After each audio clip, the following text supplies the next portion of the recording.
RFK Jr. completely stuns NBC Anchor as he's talking about being the first independent president, as well as who's funding the larger Democratic and Republican parties. You are not going to want to miss this. Check this out. Mr. Kennedy, thanks for taking the time. Let's start with your candidacy. In a two-party system, third parties don't work. Teddy Roosevelt, 26th president, one of our greatest. His image is on Mount Rushmore. He ran as a third-party candidate after his first two terms as president as a Republican and couldn't do it. What makes you think you can? Are you smarter than TR? I love how this guy has a perfectly great question, and then he completely ruins it by asking, are you smarter than Teddy Roosevelt? What are you saying? What is this? Like, one of my biggest pet peeves about journalism is if you want good answers, ask good questions. You missed it. Well, I'm not saying I'm smarter than any else who's run for president. I certainly am not. I can guarantee you that that's not the truth. I would differ with your history. George Washington was an independent candidate. Abraham Lincoln. I want to pause and have a quick interjection because the argument that George Washington was the first independent president is something that I could live with that. You could say that, totally.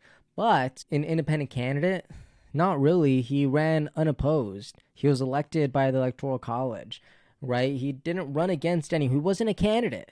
So that's my mini spiel, okay? The first Republican, so he was a third-party candidate when he ran.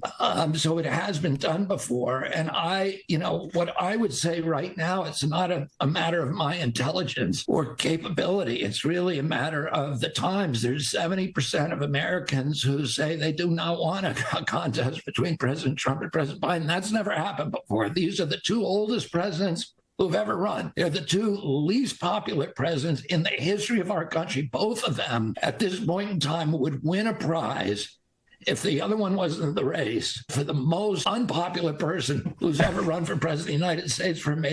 Okay, another quick interjection because they are the oldest. There's no questioning that. But the least favorite, come on. You could say that they're the most disliked presidents of all time, but in the same way that they're the most disliked, they're also the most liked just by the sheer amount of people who are pro-Biden and who are pro-Trump. It is astonishing how many people, even today, as polarizing as the Democratic and Republican Party are, they are still so favorable in just the sheer size of the people who are supporting them. It is insane, but they are old. Political parties. So I think, it's a unique time right now. And that is, for me, I think that's the opportunity to get in there and actually change things and get away from this broken two-party system, this duopoly.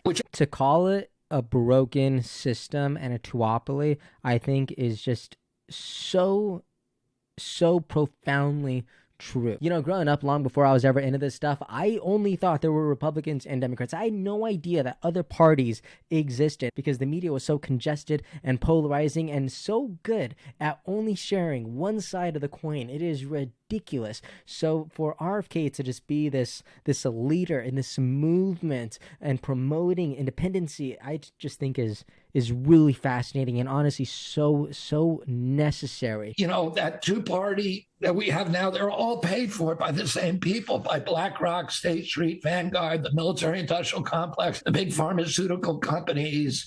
That's who's financing these, and that's who's calling the shots. And until we break that stranglehold, we're all going to be locked into this very, very destructive downward spiral. Wow, absolutely true. I've been saying this for a really, really long time. The two-party system should not exist. Why, if life is not black and white, why are politics trying to be black and white? It doesn't make any sense. In the future, I really hope we spend more time talking about the actual issues and the ideas to fix those issues more than we spend time talking about whether or not someone is Republican or Democrat. Fun fact, did you know that George Washington didn't like political parties? Did you know that he was completely against them? Because maybe even Washington knew that all political parties did was divide people more than unite them. As always, this is just my opinion. Go ahead and leave yours in the comments. Let's keep the conversation going there. And please like and hit the subscribe button if you want to be part of these conversations in the future. I would really appreciate that.